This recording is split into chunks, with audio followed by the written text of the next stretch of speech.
don't know why I started watching this in the dark, but I did. This is my spoiler review of True Haunting on Netflix. True Haunting is a docuseries. It follows 2 different stories, both including interviews with people who were recounting their haunting stories, and it also includes dramatizations with actors. So this was a really interesting watch for me. I'm a huge titty baby. I don't normally watch scary things, so I don't know why I chose to watch this. The first story takes place in the 80s. It follows Chris. So Chris is a freshman. He was really excited. He moved into Erie Hall, one of the dormitories on campus. I feel like moving into Erie Hall should have been a huge indicator. Pretty soon after he moved in, he started having these like odd experiences. One night while he's studying, he actually sees a figure appear in the corner of his room. One of his friends is a photographer. He comes over and he's like, let's do a seance in your room. They do a whole seance.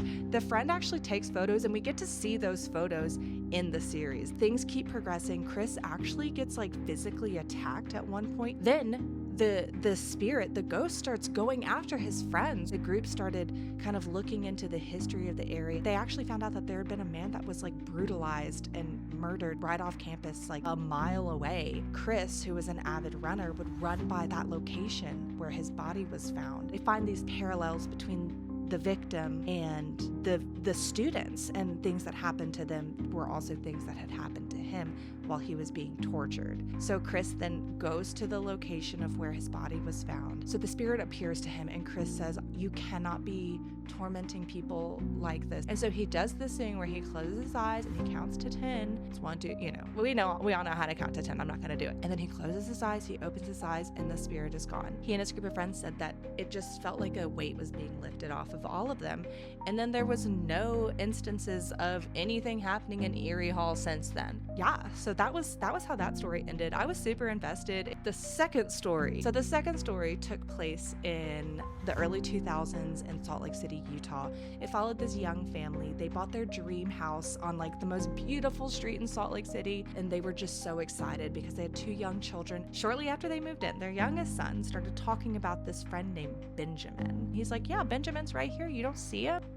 I'm sorry. Things keep progressing. The mom is experiencing things. She keeps hearing like, mommy, mommy, in the middle of the night. The father, the husband, keeps like seeing this like male ghost throughout the house and outside. This medium comes and she's like, there's a dark force in here. They do more digging into the house and they find out the family that lived there in like the early 1900s, they were a mother and a father, and then they had like 4 children. The 4 children did not make it past the age of 8 by the hand of the father, which is so tragic. Those children's spirits were trapped in this house. So the attacks ramp up. So they bring the medium back in. They actually have footage of this. It was really just kind of like the medium crawling around. Anyways, they ended up cleansing the house, and then the family moved out of the house. They said after everything we went through, we decided that it was just too scarring to live there. Anyways, that story, I wasn't as invested in that story. There were some discrepancies in there, I'm not gonna lie. Overall, it was a fun watch. I did it in like 2 days. If you're looking for something fun and spooky to watch,